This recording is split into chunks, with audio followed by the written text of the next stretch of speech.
Hola, ¿qué tal? Bienvenidos. Soy Silvestre López Portillo. De verdad, mucho gusto. Bienvenidos al interrogatorio. La invitada del día de hoy ha estado nominada 2 veces al Premio Ariel. Ha sido nominada al Emmy Internacional, ganadora de la Diosa de Plata. Ha sido también ganadora del Premio John Schwarzberg, que otorga la Universidad del Estado de Illinois al estudiante más destacada de su generación. Ahí, pónganse las pilas. Ha participado en más de 20 películas, telenovelas, series de televisión, doblaje, teatro. Es un mujerón, es una actriz enorme, que donde se para de verdad ilumina, a donde vaya ilumina. Y yo debo de decirlo a título personal, que es una de las grandes actrices que he conocido en algunos años que tengo de experiencia en cine. Y es un gran honor y un gran placer tener aquí a la actriz. Y el interrogatorio y la Universidad de las Américas Puebla le dan la más cordial bienvenida a Cecilia Suárez. Gracias. Hola. Hola, hola. Hey. Oye, qué bonita introducción. Voy a venir más seguido a que me levantes el ánimo. Qué bonito foro. Qué suerte, qué universidad tan bonita. Este es un salón de clases. No, bueno, qué privilegiados. Qué increíble. Allá afuera no es igual, ni crean. Estaba viendo el camerino y decía, uff, si así fuera en el teatro donde estoy trabajando ahorita, qué increíble, están horribles. No, aquí está. Bueno, esta es tu casa. Muchas gracias. De verdad, muchas un gustazo. gracias. Bueno, vamos a empezar por el principio, ¿ok? Nombre completo, María Cecilia Suárez de Garay. fecha y lugar de nacimiento. 22 de noviembre del 71, Tampico, Tamaulipas. ¿Quién es y qué hace tu padre? Mi padre murió hace 3 años, es Benigno Suárez, y se dedicó al comercio toda su vida.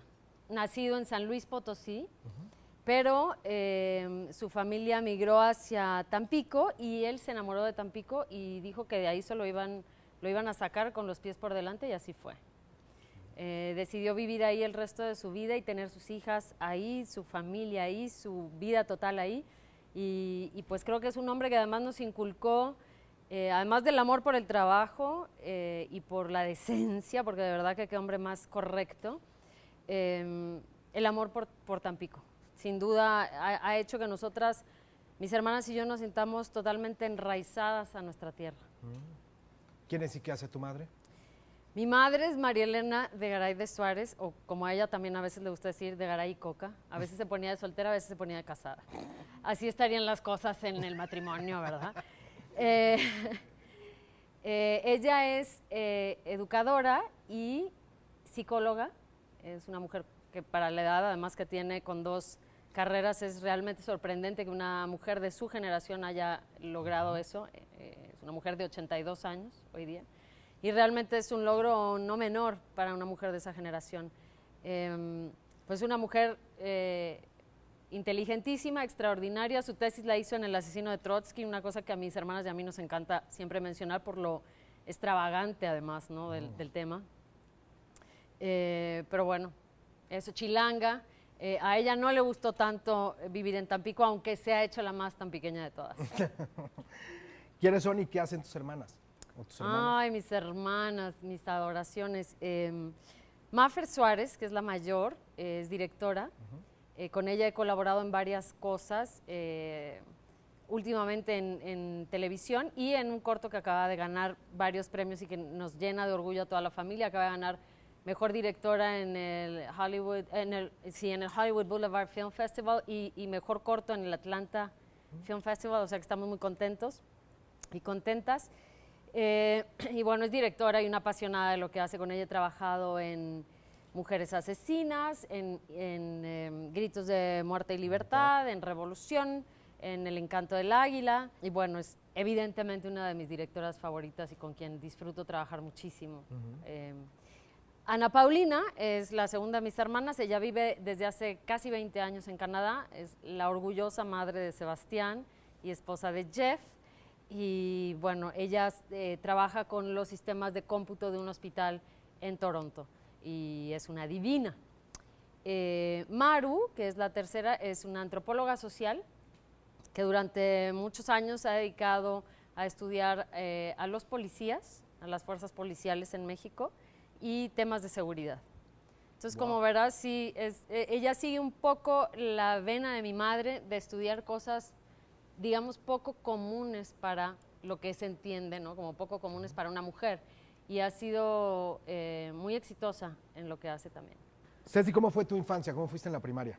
Fui una niña muy callada al principio. Y después, poco a poco, fui como agarrando confianza y ya para la secundaria era un desastre. Era muy relajienta, ¿Y en la tímida. escuela y de estudiar? De estudiar y sobre todo de ser muy reservada, muy tímida. ¿Cómo fue tu secundaria? ¿Qué pasó en la secundaria? Me la pasé bomba. Yo estuve en la misma escuela, en Tampico, del kinder a la Prepa. a la A secundaria. la secundaria. Ok. Entonces, las personas con las que yo crecí, que hoy día siguen siendo, por fortuna, mis amigos y mis amigas, las conozco desde los 4 años. Entonces, ya la secundaria era así de, ¿no? Ya todos nos llevábamos así. Y la verdad que fue muy divertido. Y los maestros y las maestras también eran personas con las que todos habíamos crecido. Entonces, también había un sentido de comunidad, y siendo Tampico un lugar pequeño, pues un sentido de comunidad y de confianza y de conocerse y de que conoces a los papás de todos, todos los papás conocen a tus papás. Realmente es entrañable un crecimiento así. ¿Cómo se vive en una casa de puras mujeres y un hombre del tamaño de tu papá? Mi papá era muy feliz, Supongo. ¿no? muy feliz, fue un hombre muy apapachado. A él le encantaba ser el papá de 4 niñas, siempre lo dijo. Y una vez que nació Maffer dijo que no quería tener hombres, que conoció a su primera hija, dijo, quiero puras hijas. Y se le concedió. Era, pues, chistoso, caótico, había gritos, o sea, es mucho estrógeno en un mismo lugar, ¿no? Pues sí, ¿no? Más bien. Pero también es divertido y es padre crecer con 4... ¿Mujeres? Sí, o sea, incluyendo a mi mamá, ¿no? O sea, sí, claro. Nunca te hizo falta un hermano, quien te defendiera ya. No, y eso, fíjate qué bueno que lo mencionas, porque lo agradezco mucho a mi mamá, que nos decía, a ustedes nadie las va a defender, ustedes tienen que defenderse solas. Y creo que en la vida no hay nadie que te defienda. Y este concepto completamente erróneo de que el hombre te protege, de que el hombre te defiende, de que necesitas un hermano, un novio, un marido para sentirte segura, es realmente un mito. Y haber crecido con la noción de que tú eres quien te defiende, tú eres quien te protege, ha sido muy importante. ¿Cómo llegas a la preparatoria entonces? ¿Cómo fue tu preparatoria? La mayoría de los que nos graduamos de esa escuela nos fuimos a la misma prepa. Tampico es un lugar pequeño. Y la verdad que fue muy divertida también. Muy, muy divertida. Y además ahí se conjuntaban personas de otras escuelas. Entonces era todavía una chorcha como mayor. Más grande. ¿Ya desde ahí ya estabas en algo, en teatro o actividades? No, algo? Nada. tomé algún taller de teatro, pero en realidad yo no pensaba que iba a hacer eso. Yo por algún lado leí para entrar a la universidad que querías derecho. Sí, ¿Sí? siempre pensé que iba a ser abogada.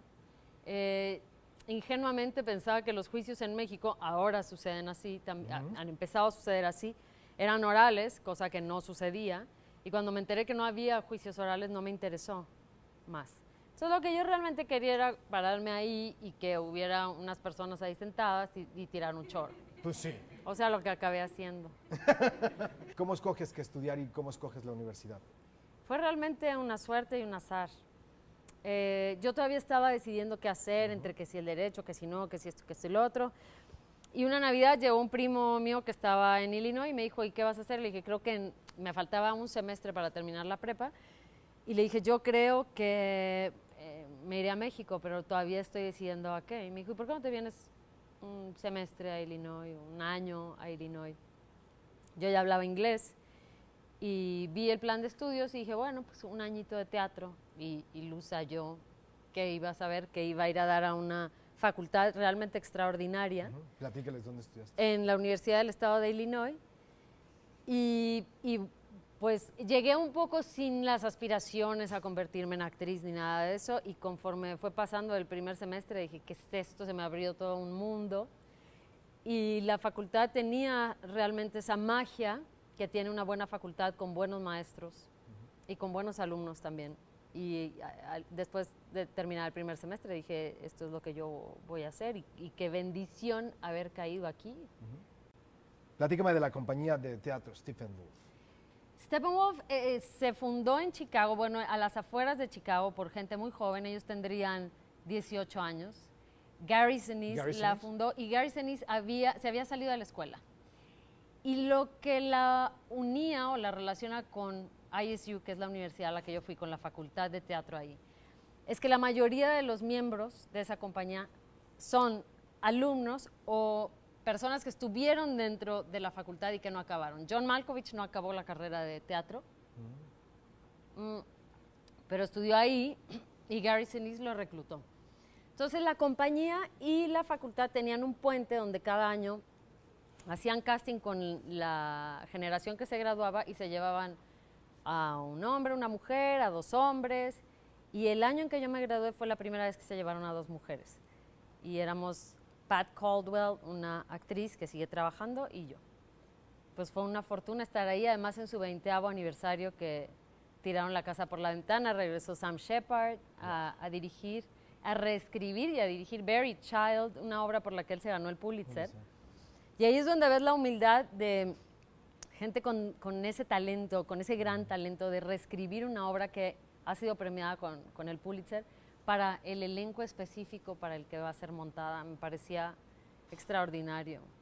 Sí, y bueno, ese año fue increíble. John Malkovich regresó a montar The Libertine. Ethan Hawke estuvo haciendo Buried Child con Ted Levine, o sea, actores increíbles, sobre todo Ted Levine, mucho más que Ethan Hawke, que es Martha Plimpton, o sea, había actores verdaderamente fuertes trabajando para ellos. ¿Por qué te regresas, Ceci? Porque, bueno, de alguna manera porque extrañaba, sin duda, porque nunca había actuado en español y tenía la curiosidad y el miedo de no haberlo hecho, ¿no? O sea, me daba miedo nunca haber actuado en español. Decía, y si soy terrorífica y terrible en español, ¿qué va a pasar? Y tenía también ganas de reencontrarme con mi cultura. Además de que traía el corazón roto y eso siempre ayuda a que uno se desplace con gran velocidad hacia otro lado. Entonces, creo que ese conjunto de cosas hicieron que quisiera volver y que necesitara estar cerca de mi familia también y de mi cultura. 1997, y lo primero que hace es Mi Pequeña Traviesa en televisión. Imagínate las cosas que ha hecho uno, ¿verdad? Amiga. Mira, se lo agradezco mucho a Pedro Damián y se lo agradezco mucho a Memo Méndez Guiú. ¿Por qué? Diles quién es Memo Méndez Guiú primero. Memo Méndez Guiú es un compositor y músico muy querido, muy querido, que tuve la suerte de conocer de manera realmente fortuita en un concierto de rock. Y que nos hicimos muy amigos, hasta el día de hoy somos muy amigos, nuestros hijos se llaman igual incluso. Y que al irnos conociendo me dijo, pero tú tienes que estar trabajando acá haciendo tele. Y yo le dije, bueno, es que no sé. Y me presentó a Pedro Damián y Pedro Damián me ofreció un papel, así sin más.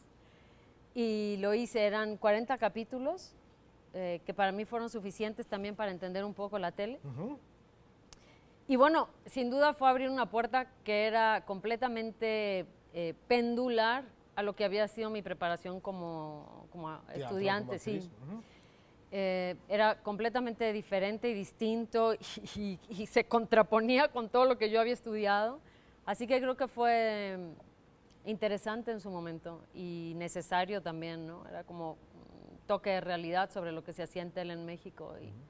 Y eso también me dejó claro que no era exactamente lo que yo quería hacer, ¿no? Para 1999 pasa algo, literalmente, que a nuestra generación le cambia todo. Y va a seguir siendo un ícono y va a seguir siendo una película que le cambió muchas vidas y cambió, yo puedo decir, el cine muchas veces. Y es Sexo, Pudor y Lágrimas.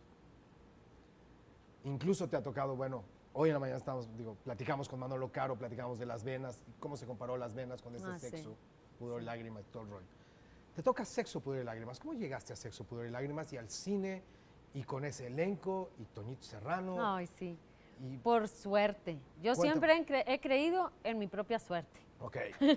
¿Sí? La verdad que sí, creo que es importante creer siendo actor en tu propia suerte. ¿Pero te agarró la suerte chambeando? ¿Te agarró la Sí, no. Bien decía Ludwig Margules que no te va a agarrar si estás sentado, ¿eh? Exactamente. Tienes que chambearle, sí. Nada, hice casting con Claudia Becker. Literal. La queridísima Claudia Becker, que en paz descanse. Y Toño me contaba que estaba ya tan cansado porque había visto a todo México que le pidió a su asistente que pusiera ese, no sé qué sería, si todavía usábamos cassette o DVD, no sé qué sería. Que le dijo, ponlo en fast forward, adelántale porque ya estoy hasta acá. Y iba en fast forward cuando le dijo, a ver, deténle ahí.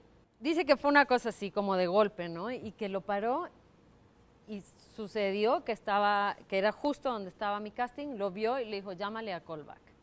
¿Qué hiciste de casting, Ceci? ¿Qué hiciste? Y todo, fui no sé, como 8 veces, fui mucho, hice qué presentaste? todo, ahora ponte un vestido y camina así. Ya al final ya era así, porque ya había hecho todas las escenas con todos. Ajá. Hice casting en Churubusco, hice casting en Casa de Toño, hice casting en otro foro que se rentó donde había ya así como las finalistas, como 2 para cada papel y 2 hombres para cada papel. O sea, fue una locura aquello. Luego, cuentos para solitarios. Luego, teatro, Popcorn. Ay, fue increíble, increíble. ¿Cómo es regresar al teatro? Imagínate que a eso era a lo que yo había venido. Sí, era una de mis... Porque yo en Chicago hice teatro. Y era el lenguaje que yo conocía y para mí era como finalmente llegar a ser lo que me había traído a México de vuelta. Y además ahí tuve la enorme suerte, una de trabajar dirigida por Mario Espinosa, que es un director que quiero y admiro muchísimo y con quien me encanta trabajar. Y hemos repetido otras veces y ha sido siempre un deleite.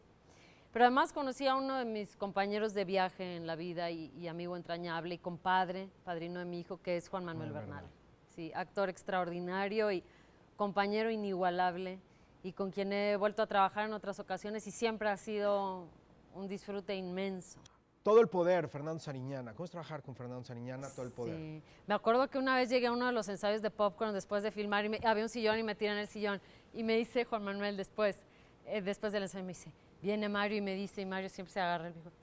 Pero ¿qué culpa tengo yo de que haya ido a filmar? Porque llega y se echa en el sillón y yo estaba destrozada y tenía razón, pues nada, te levantas y ensayar, ¿no? Pero es esa edad en la que puedes hacer esas cosas. O sea, ir a filmar y después ir a ensayar, ahora ya no puedo. Ni quiero, es mucho. Pero ¿qué me habías preguntado? ¿Cómo fue regresar, filmar, trabajar con Fernando Sariñana? Exacto, con Fernando. Fue curioso porque además quedamos otra vez Demián y yo.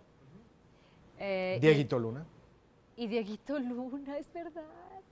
Es verdad, todavía era Dieguito Luna. Dieguito Luna. Era ¿Y Jimenita Sariñana? Jimenita, sí estaba súper Jimenita.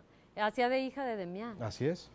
Y pues fue una grata fortuna para mí que fuera Demián, porque de alguna u otra forma era alguien con quien yo ya venía de haber trabajado en Sexo, Poder y Lágrimas. Y ya había, de cierto modo, construido algo con él. Y entrar a esta película de la mano de él fue muy grato, ¿no? Por lo mismo.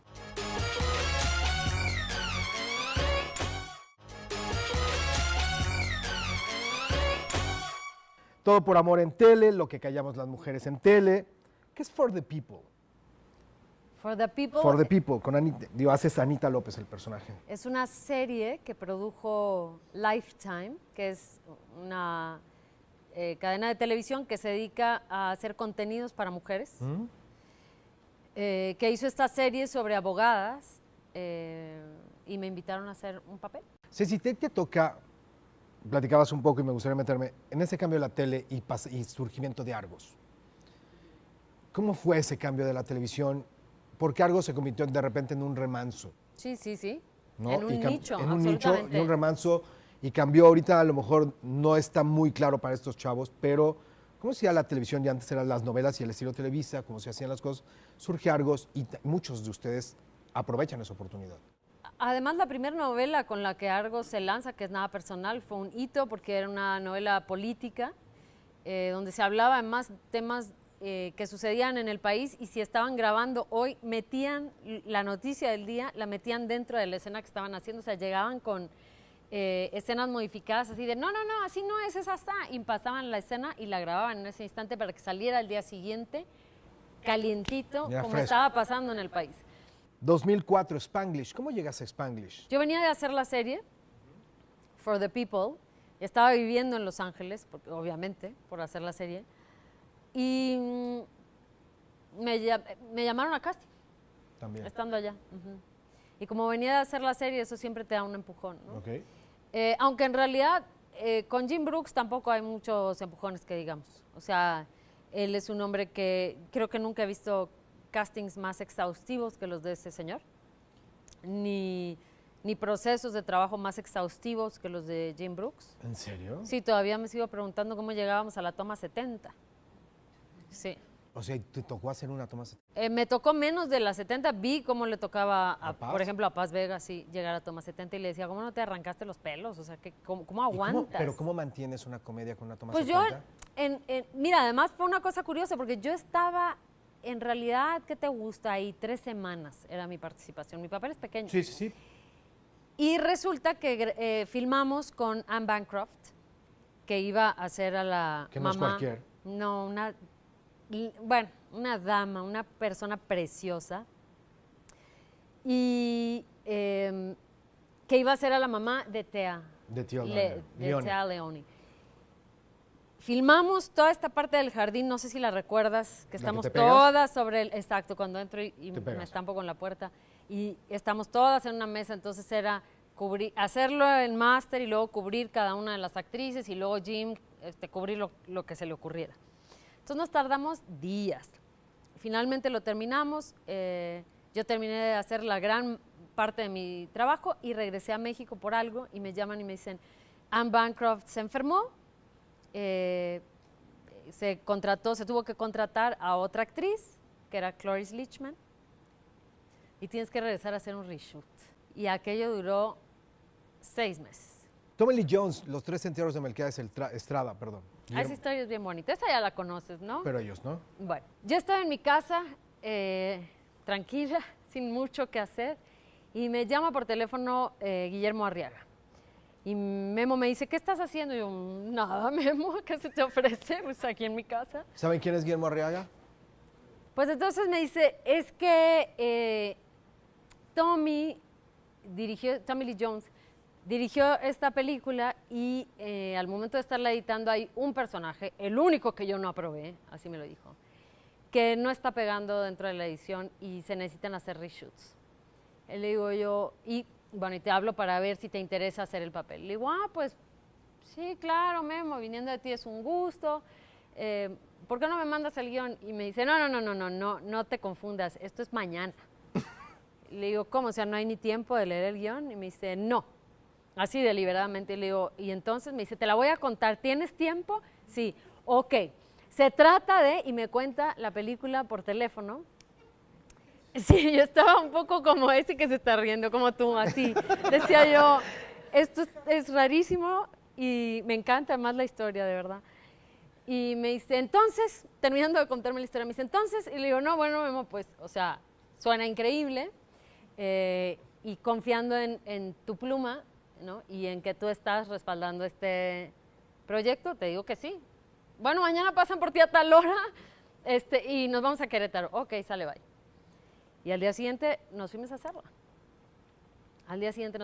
Y es una escenita en realidad, sí, o sea, sí, también sí. por eso se podía hacer una cosa así. Obviamente. ¿no? Es una escenita, pero la verdad que fue muy lindo ser parte de esa película, es una historia preciosa. Y pues son esos azares del cine, ¿no? De cómo fuiste a dar ahí. La película... Palma de Oro. Ya sé, a Tommy Lee Jones. Y a Guillermo Arriaga. Sí.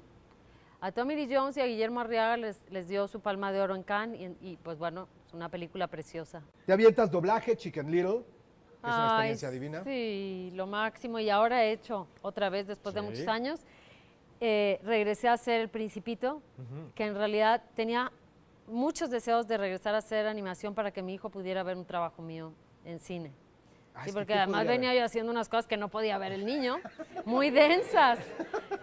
Sí, muy densas y que tarda todavía un tiempo para que las pueda vea ver. y Sí, luego no, para no es que platicarlas. haya cosas que no deba de ver y eso, sino que son películas fuertes. Duras. Sí, No, tienes personajes muy duros. sí. Estoy de Entonces quería hacer algo que pudiera ver y además El Principito fue así como un regalazo. Solo Dios sabe, Un mundo maravilloso. ¿Cómo es trabajar con el perro Estrada? Ay, él es divino, él es divino. Eso es lo que Loco, mucha gente divino. dice. ¿Qué? Que el perro es duro, ¿no? Pues conmigo siempre fue, creo que las únicas mujeres de ese elenco éramos María Rojo y yo, y quién más está. O sea, en realidad la que iba recurrentemente al set era yo, porque era la que estaba ahí junto con todos ellos, ¿no? Como el grupito Sí, sí, de sí. él. Y siempre, yo creo que necesitaba que llegaran mujeres, porque siempre que me veía venir me decía, mi reina, mi princesa, pero así con los brazos abiertos, y pues yo me sentía siempre muy bienvenida. Pero también creo que era una respuesta a que era un elenco completamente compuesto por hombres, cosa que el perro debe de cambiar. Bueno, no cambiar, porque yo quién soy para decirle que cambiar, pero siempre le digo, incluye más mujeres, incluye más mujeres. Pero Es una locura. es claro. un divino, es un divino. Y luego, yo debo de aceptar que dentro de toda tu filmografía es una de las películas que me has hecho llorar, que más me he quedado, que no he podido, que me ha dado más orgullo ver en Cannes, que me ha dado todo, y es Párpados Azules. Para mí, Párpados Azules no solo te merecías el Ariel, sino te mereces muchas cosas más. Es Muchas una gracias. película y una actuación impresionante. De verdad te lo digo. ¿Cómo entraste a Párpados Azules? Así, ¿cómo fue con Ernesto Contreras y hacer ese personaje que es fascinante? Él lo es. Chabela Cortázar, la directora de casting, me mandó el guión. Y cuando lo leí dije, ¿qué es esto? Esto es lo que yo he venido buscando durante mucho tiempo, una historia así, un tipo de cine así. Y me lo tomé muy a pecho desde que leí el guión, muy. Entonces fui a casting con Ernesto y le llevé una propuesta física, o sea, me refiero con vestuario, con el peinado, de cómo yo pensaba que podía ser Marina Farfán. Y él me dice que eso a él le hizo resonancia, ¿no? O sea, que también hubo como Clic. un intercambio ahí interesante, sí. Y pues hice casting y tuve la suerte de que me invitara a trabajar con él, que de verdad ha sido una de las suertes más hermosas que han habido en mi camino, porque además trabajar con Enrique Arreola es una fortuna indescriptible. Sí. Él es un gran actor. Creo que merece más reconocimiento Enrique Arreola. Y yo creo que siempre lo va a merecer más, Sí, sí, ¿no? sí. Por lo grandioso que es como actor y además como compañero, como persona. Es precioso trabajar con él. Y con Ernesto hubo un encuentro que yo creo que pocas veces se da, ¿no? Es un director para mí muy especial, él lo sabe, lo he dicho muchas veces además, y él sabe lo mucho que lo quiero, lo mucho que lo admiro, lo mucho que le agradezco y lo importante que ha sido para mí trabajar con él. Y fue precioso, fue un rodaje precioso. ¿Ya habías ido a Cannes? No, fue la primera vez. ¿Qué te pareció? Interesante, sin duda es una máquina enorme, donde está, más allá del cine, muchas otras cosas en juego, ¿no? Pero no deja de ser, exacto, pero no deja de ser finalmente un lugar muy importante para un cineasta. ¿no? Es la alfombra. Sí. Y es bonito ver eso, es bonito ver que todo un cine se pone de pie cuando entra un director a que se exhiba su película. Y ese rito de Cannes es estremecedor, es precioso y El tráiler del mar es al infinito y luego va tu película. Es precioso. Es precioso y es precioso porque además no nada más es este rito donde todos se levantan y se aplaude el esfuerzo, el trabajo, el trabajo creativo, ¿no? lo que conlleva, sino que además se hace en un marco, para mí, de profundo respeto que se manifiesta en muchos niveles. Desde la elegancia con la que todos van vestidos, que me parece que habla de que el trabajo que hacemos es importante más allá de la frivolidad que puede ser el glamour y todo esto. Es un verdadero festejo Al arte, es una fiesta al arte. y se ve en todo detalle eso y es muy bonito. Después haces bastantes cosas. Bastantes cosas, Bastantes sí, cosas. Bueno, 4 vidas, Boston Legal, Pequeñas Certezas, te avientas el viaje de la Oye, nona. 4 vidas yo no la hice, sale en mi... 4 vidas sí salía. Sí, y Por eso no me estoy eso deteniendo. es un error del International Movie Bueno, Database. sale no solo en IMDb. Digo, no solo estoy basado Yo en IMDb. sé, sale en pero varios lados sí, y esa no soy yo. fíjate, por eso no me detuve. Además, Muy bien, voy a gracias. ser honesto, si no la vi, Pues ni para qué. ni cómo te... Pero sí vi Mujeres Asesinas. Ajá. Y perdón, pero otra vez regresas en un sentido también de innovación, en una serie completamente de innovación, Mujeres Asesinas. Sí. ¿Cómo te entras también a Mujeres? Y además dirigida por... Ay, sí, eso fue muy especial. Para mí lo más especial, trabajar con mi hermana como directora. Sí, precioso. Que no solo es tu hermana, sino es una gran directora. Lo es. Por Dios, sí, digo, sí, sí, hay que gracias. decirlo. Gracias por decirlo. Pues fue precioso trabajar con ella. Y además tocar un tema basado en hechos reales que me sigue pareciendo interesante porque justo de lo que se trata de fondo para mí es de que la violencia de género no llegue hasta ese punto. Y luego rematas con Capadocia. Ay, sí. Qué padre, ¿verdad? Sí, qué padre. Echando el chal, ¿sí? ¿Te acuerdas de Capadocia? Qué padre. La verdad que también fue otra historia curiosa. Ya se fue al que le daba No, risa. están por acá. ¿Dónde Bueno, está? ya se fue ahorita. Ya se fue a clase. A él le hubiera gustado oír esta historia, pero yo en realidad fui a hacer casting para otro papel. Ajá. ¿No eras la Bambi? No. Y no me pidieron leer para la Bambi. Y estaban ahí todas las actrices de México y había así por haber, ¿no? Y me acuerdo que mientras esperaba, pasó Ana Celia Urquidi, la directora de casting, y le dije, oye, ¿por qué? Y había ahí sueltas otras escenas, y pues en lo que esperas, y porque como éramos un chorro, esperamos un chorro. Pues lees escenas, ¿de cuál te tocó a ti? Nah, pues, y vi otra que me llamaba más la atención. Le dije, oye, ¿por qué no me llamaste para esta que se llama La Bambi? Me dijo, ¿por qué te gusta más? Y, no, tú lee para la que te puse. Entonces hice mi casting con esa y a la semana me llamó y me dijo, oye, te queremos invitar a trabajar en Capadocia, pero no con el personaje que leíste, con el que te gustó.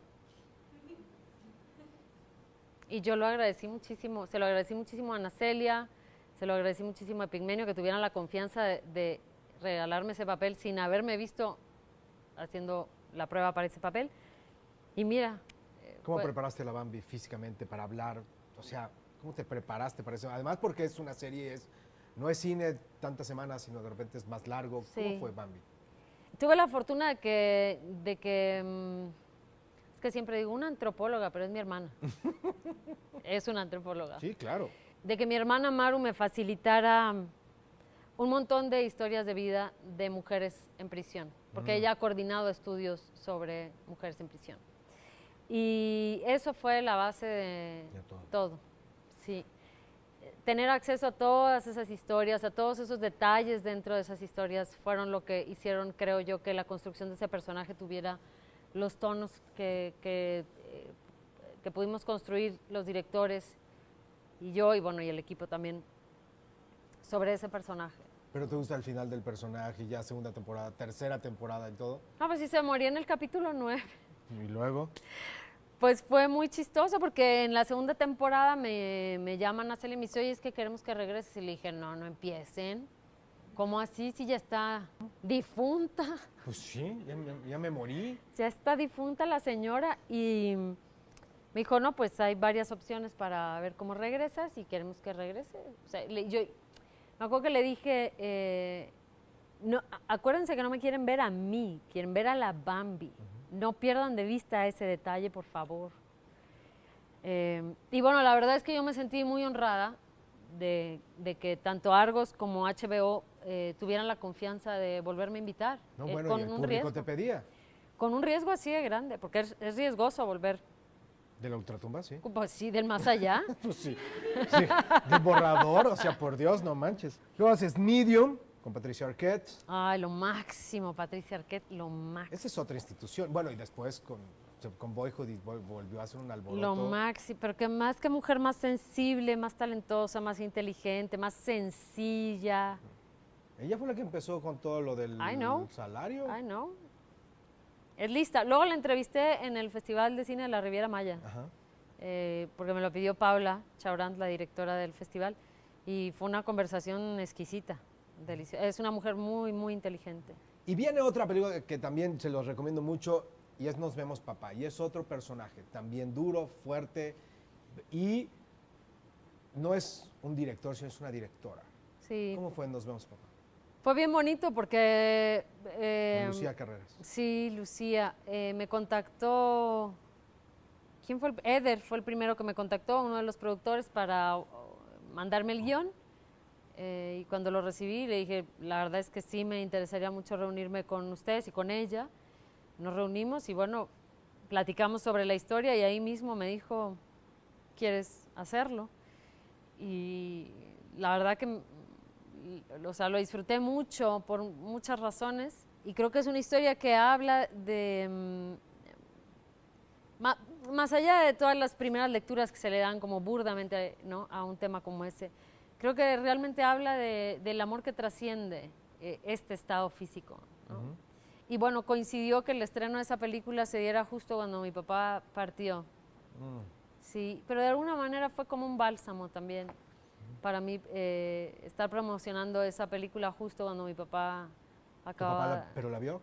No, No ya la no la vio. alcanzó a ver. No te dijo qué pensaba. No, ya no. Hubiera sido interesante. ¿Qué crees que te hubiera dicho tu papá? No lo sé, me acuerdo de la que me dijo algo muy chistoso, fue de Sexo, Poder y Lágrimas. Además era mi primer película y le dije, oye papá, no es un desnudo, pero se ve tantito.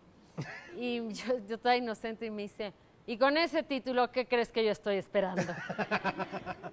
Y se lo agradecí mucho porque me quitó como un peso de encima que me dijera, no, o sea, no, o sea, no debes de estar pensando en eso. Ok. Últimas preguntas, ya se las dejo. ¿Ya? Ya la quieren. ¿Cuál es tu mayor vicio? El café. Si hablamos de vicios así completamente mundanos. No sé. Luego hay el trabajo, Ah. o sea, hay otros vicios que son así como necedades de uno que está así, ¿no? Ok. Pero el café. ¿Qué es México para ti? Uf, un punto álgido total. Soy nacionalista a ultranza, amo mi país, lo amo de verdad, me parece un país extraordinario. Y si me dieran a escoger, volvería a nacer aquí. ¿Quién es tu actriz favorita? No tengo, Bien. va cambiando con el tiempo, a veces puede ser el último trabajo de alguien, me encantan muchas, evidentemente, desde... siempre empiezo por las mexicanas, o sea, está Margarita Sanz, está Angelina Peláez, está Julieta Urrola, está Irene, está Vanessa Bauche, hay muchas actrices a las que admiro mucho, Dolores Heredia, Ay, Lola. ya sé, preciosa además y inteligentísima. Y luego hay actrices como Katia Utinen o como Julieta Massina, vivas y muertas, como obviamente Meryl Streep, Cecilia Roth, o sea, Julieta Massina, qué cosa chido. más preciosa, ¿verdad? Imagínate que te hubiera tocado hacer La Estrada, ¿no? Siempre la pongo en mi camerino. ¿Sí? ¿La Estrada? No, la pongo a ella. Ah, Una Julieta. foto de ella, ok. sí. Siempre que hago teatro, ella está ahí. Bien. Un zampanón. Oh. Bueno. Si pudieras vivir en cualquier otra época, o en cualquier época, ¿cuál sería? Uf, yo creo que sería una en donde se viviera con poco, se necesitara poco para vivir, donde la vida fuera muy simple y muy sencilla. ¿Qué te da más gusto hacer, pero te da más pena aceptar? Tu placer culposo. Sí. Haz de cuenta que no están. Ay, no, hombre, tengo varios. Desde que me gusta Chayanne, por ejemplo, Bien. es que sus baladas son muy buenas. Las movidas no tanto, pero las baladas son buenísimas. Ok. ¿Qué otro placer culposo? Sí, tengo muchos. Bien, bueno, con eso está muy Pero bien. bueno, ahí les aventé uno. ¿Qué te hace llorar? A veces las cosas más insospechadas, ¿no? Creo que momentos en los que veo crecer a mi hijo, no hay muchas palabras, y tú lo sabes porque eres papá, para describir algo así. ¿Cuál es tu grosería favorita? Ay, todas. Pero así Todas, la que digas. es que te dan salud, yo digo. Y como soy norteña, Pero ¿cuál es la que más delicioso te echas? no sé si chingado o cabrón. Ok. Bien. Si pudieras hablar con alguien que ya falleció, ¿con quién sería? Con mi papá. Bueno. Pero yo pienso de todos modos que, vamos, conforme vas transitando la vida, vas entendiendo que la muerte es una cosa también en nuestra cabeza, o sea, el estado físico en el que ahora nos toca habitar no está tampoco lejos ni desconectado de otros estados, como en el que puede estar el alma de mi padre hoy. Y eso me hace que siempre lo sienta cerca y lo tenga cerca, ¿no? Lo sepa cerca. Si tuvieras que escribir tu epitafio en este momento, ¿qué dirías? Ay, no, hombre, por eso me voy a morir, que se encargue otro. Yo no voy a andar pensando en eso. Cecilia Suárez, jóvenes. Gracias. Muchas gracias.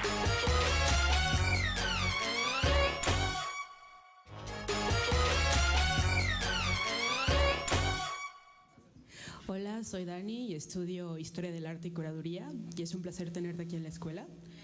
Y mi pregunta es, viendo que amas tanto a tu país, ¿cuál ha sido la lección más grande que te ha dado México con base en tu carrera? Ay, qué buena pregunta. Qué buena pregunta. Yo supongo que al ser una buena pregunta es también difícil de contestar porque las cosas que un país te enseña son difíciles de condensar en una respuesta.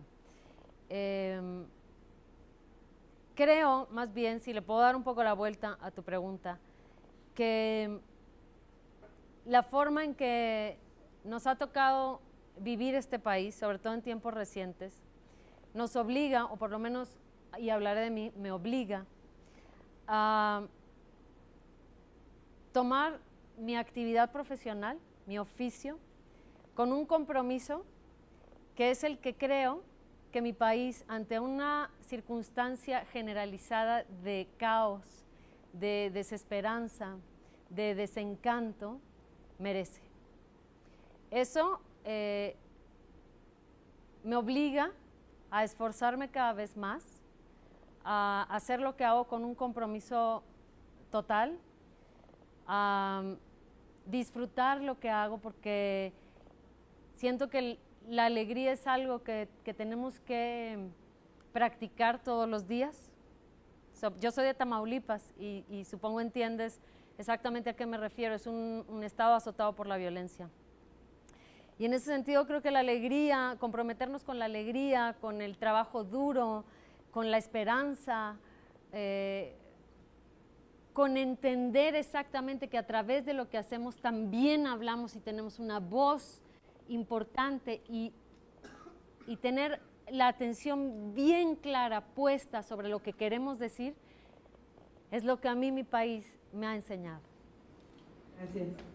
Gracias.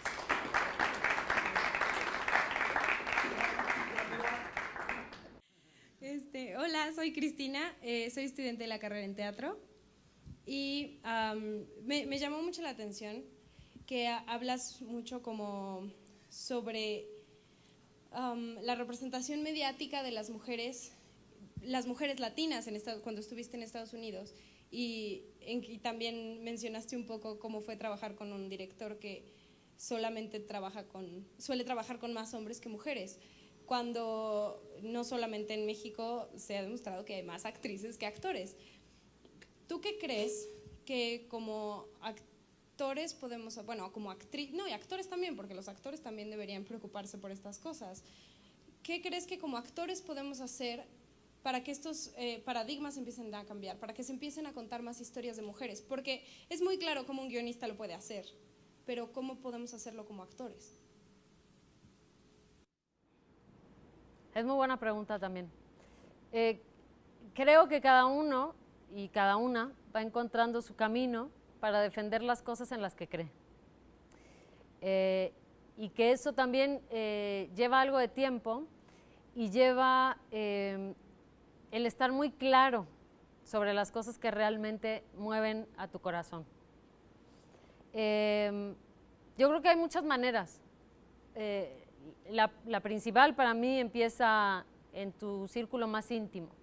Tiene que ver con cómo entiendes eso. Si hablamos de género, ¿no? Con cómo entendemos la equidad. Yo que por ejemplo, me pongo ejemplo que hoy soy madre, sé que tengo la enorme responsabilidad de enseñarle a mi hijo que las mujeres y los hombres somos exactamente iguales en cuanto a derechos, que hay diferencias, claro, inequívocas dentro de cada uno, pero que en esencia somos exactamente lo mismo y tenemos los mismos derechos. Y eso es para mí una responsabilidad y un compromiso enorme, ¿no? Porque ese será un hombre en el futuro. Eso por un lado, dentro del círculo más íntimo. A nivel laboral, me parece chocante, se los digo abiertamente, hablar de mí, ponerme como ejemplo, pero no tengo de otra, pues es que es lo único que conozco. Pero este mes pasado renuncié a un trabajo que se me había ofrecido porque al leer la historia, ya se me había hecho la oferta, me di cuenta que era una historia con un alto, pero alto contenido misógino que se iba a transmitir en televisión.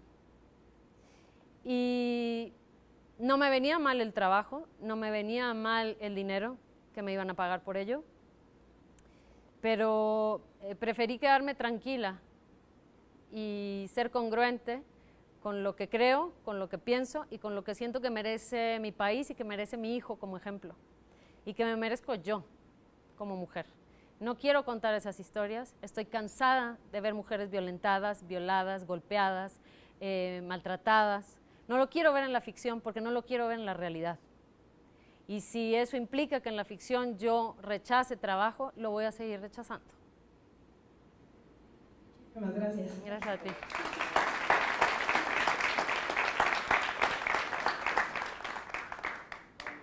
Muy bien. Oye, primero una doble felicitación, un gusto escucharte personalmente y como muy bien dice Silvestre, tu papel de Párpados Azules es extraordinario, ¿eh? De lo más convincente, de pe a pa, las miradas, el titubeo, los hombros, el caminar, en fin. Y cuando hablabas al principio de tu timidez, parece que hay un poquito de eso tuyo ahí, en ese papel. Entonces, mi pregunta va por ahí, ¿qué tanto tú trabajas tus papeles de adentro hacia afuera con tus experiencias personales? Mira, cada papel tiene distintas maneras de requerir de ti, ¿no? Hay unos que para mí, ¿no? Evidentemente cada quien los aborda de distinta manera y el trabajo igual. Pero para mí hay papeles que te demandan trabajarlos de adentro para afuera y otros que es incluso de afuera para adentro.